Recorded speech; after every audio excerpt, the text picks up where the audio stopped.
मी प्रियांका नितीन काटे, गाव काटेवाडी। आम्ही गेली 20 वर्ष झालं गौऱ्या बसवत आहोत। प्रत्येक वर्षी सामाजिक विषय घेऊन आणि चालू घडामोडीचा विषय घेतो।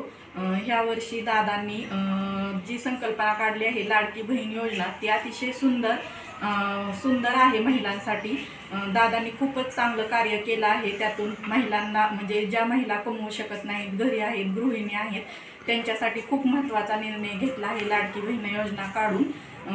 प्रत्येक महिन्याला 1,500 मिळणार आहेत। त्यातून ते असे प्रत्येक वर्षी आम्ही चालू घडामोडीचा विषय घेतो आणि त्यावर सर्व कुटुंबीय मिळून काम करतो।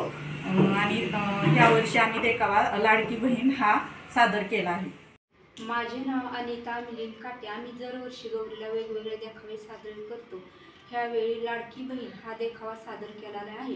दादांनी ज्या काही योजना राबवल्या आहेत त्या ह्या देखावामार्फत दाखवल्या आहेत। मुलींना फ्री शिक्षण, वीज बिल फ्री, गॅस सिलेंडर मोफत, लाडकी बहीण योजना ह्या देखावामार्फत हे सादर केलेले आहे। आमच्या सर्व महिलांची इच्छा आहे की दादांनी मुख्यमंत्री बनावं।